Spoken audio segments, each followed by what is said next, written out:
Spirit Fitness Elliptical Trainer Assembly Instructions. To open the box, you can either use a box knife and cut along the dotted line, or you can do the following. Roll the box over, open up the bottom end, and then flip it back over and pull the box off the top.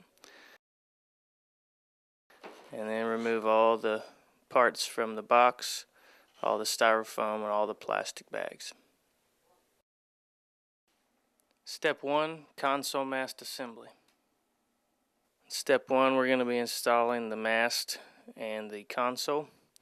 First thing to do is take the protective wrap off of the end of the harness and feed it up through the mast. Once you get it fed through, pull it tight and then slip the mast into place. Now we need to install the bolts that hold the console mast in place. There's already one bolt on the side installed, and then you need to add the other 3 bolts. The 2 in the front need to be the first ones that you tighten down, and then you can tighten the ones on the side. Be careful not to drop your wrench into the machine here. That's what the plastic is in place for. All 4 of these bolts need to be extremely tight.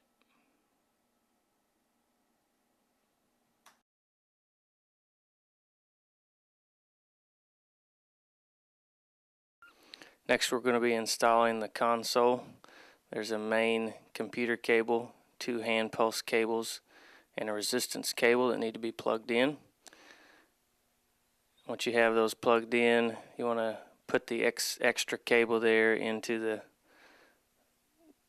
the console mast and put the 4 bolts in the back that secure the console in place.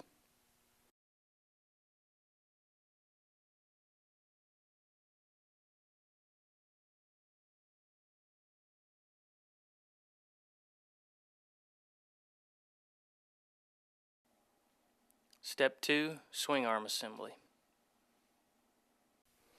Next, we're going to be installing the swing arms. There are 2 wave washers that have to be put on, and then we have to cut the zip ties, connect the resistance cable, put the grommet in place, put the extra wire inside the mast, and then snap the grommet into the hole. Then we're going to put a flat washer on and put the bolt in place. The other side, the left side of the machine, does not have a cable to connect. Just put your 2 wave washers in place and then your flat washer and bolt to secure the arm.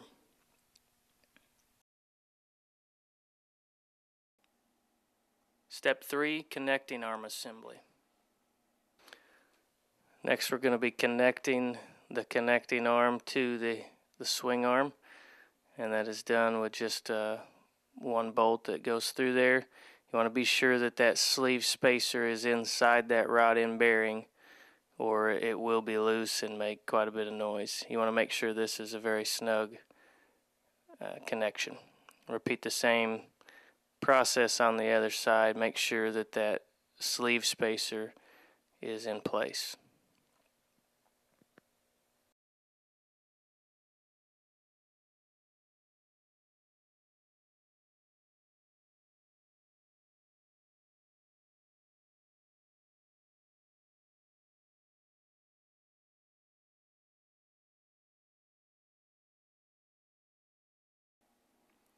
Step 4, plastic parts assembly. The last step is just to install all the covers. First, we're going to put on the front stabilizer cover. It's held in place with 2 screws.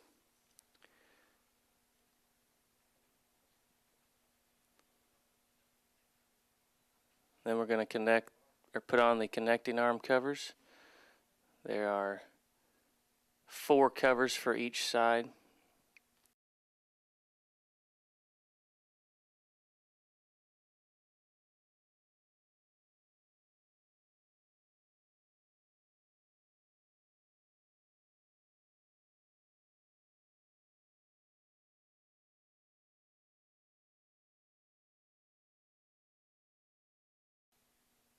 Put those 4 covers in place on the left, and then repeat the same process on the right. The right side will be a little bit easier to put on than the left side.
On the right side of the machine, putting these connecting arm covers in, the extra holes are on the outside instead of on the inside like they are on the left.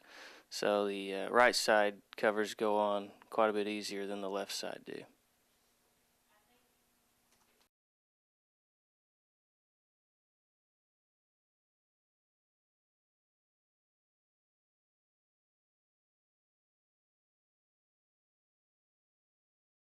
Next, we're going to install the front and rear handlebar covers on the left side and the right side, and we're just going to be using 4 Phillips head screws to hold those in place.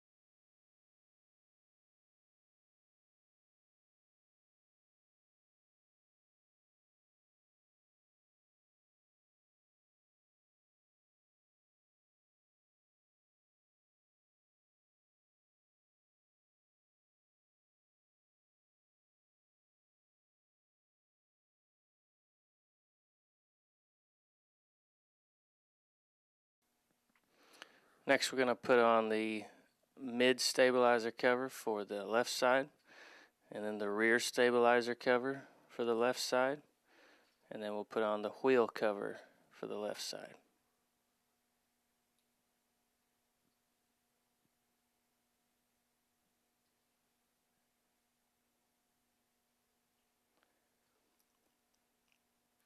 Then we'll do the same thing on the right side.